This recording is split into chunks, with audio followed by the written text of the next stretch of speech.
જય શ્રી કૃષ્ણ મિત્રો, જય પુરુષોત્તમ ભગવાન. આપ સૌ મિત્રોનું મારી ચેનલમાં હાર્દિક સ્વાગત છે. મિત્રો, આજની વિડીયોમાં આપણે અધ્યાય 16ની કથા સાંભળશું. આગળની કથામાં આપ સૌએ સાંભળ્યું કે રાજા દૃઢધન્વાને મહર્ષિ વાલ્મીકી પૂર્વજન્મની કથા સંભળાવે છે. રાજા દૃઢધન્વા પૂર્વજન્મમાં સુદેવ સ્વરૂપે હતા. અધ્યાય 14 અને 15માં આપ સૌ સાંભળ્યું કે સુદેવે પુત્ર પ્રાપ્તિ માટે ઉગ્ર તપ આરંભ કર્યો. તપના પ્રભાવથી તેને પુત્ર પ્રાપ્તિનું વરદાન આપ્યું ગરુડજીએ. હવે આગળની કથા આપણે અધ્યાય 16માં સાંભળશું. તેનું નામ છે સુદેવને આશ્વાસન. મિત્રો, આપ સૌએ જો હજી સુધી ચેનલને સબસ્ક્રાઈબ ન કરી હોય તો કૃપયા કરી લેશો, જેથી નવી આવનારી વિડીયોની જાણકારી આપને તુરંત મળતી રહે. ચાલો સાંભળીએ. વાલ્મીકી આગળ બોલ્યા કે હે રાજા દૃઢધન્વા, આ પ્રમાણે ગરુડજીનું પુત્ર પ્રાપ્તિનું વરદાન મેળવીને સુદેવ ઘરે ગયો.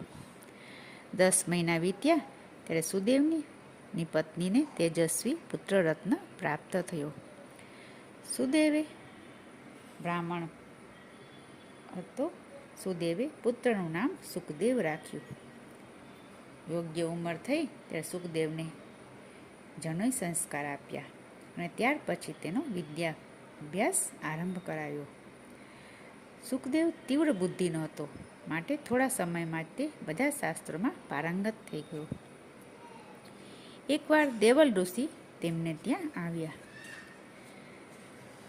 સુદેવે તેમનો ખૂબ જ ભાવપૂર્વક આદર સત્કાર કર્યો. દેવલ ઋષિએ આશીર્વાદ આપ્યા અને ત્યાર પછી તેણે સુખદેવના હાથની રેખાઓ જોઈને કહ્યું, સુદેવ, તારો પુત્ર ખૂબ જ કુશાગ્ર બુદ્ધિનો છે. તું ખૂબ જ ભાગ્યશાળી છે કે તને આવો પુત્રરત્ન પ્રાપ્ત થયો. પરંતુ મારે તને એક દુઃખની વાત કહેવી છે કે તારા પુત્રને જળની ઘાત છે. તે 12મા વર્ષે જળમાં ડૂબીને મૃત્યુ પામશે. આમ કહી દેવલ ઋષિ તો બ્રહ્મલોકમાં ચાલ્યા ગયા. દેવલ ઋષિની આવી વાત સાંભળી સુદેવ તો ખૂબ જ ચિંતામાં મુકાઈ ગયા અને ધરતી પર ઢળી પડ્યા. ગૌતમી તેની પત્ની દોડતી આવી અને પોતાના પતિનું મસ્તક ખોળામાં લઈને આશ્વાસન આપતા કહેવા લાગી કે હે નાથ, તમે ચિંતા છોડી દો. રામચંદ્રજી અને યુધિષ્ઠિર જેવા ધર્માત્માઓને પણ દુઃખ વેઠવું પડ્યું હતું. નળ રાજા જેટલું દુઃખ તો કોઈને પણ પડ્યું નથી.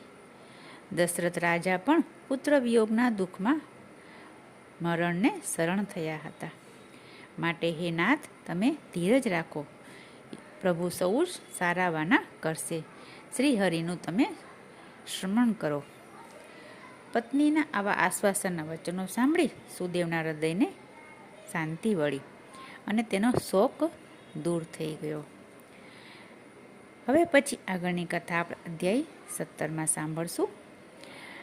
આપને વિડીયો સારી લાગી હોય તો વિડીયોને લાઈક કરશો અને ગ્રુપમાં શેર કરશો.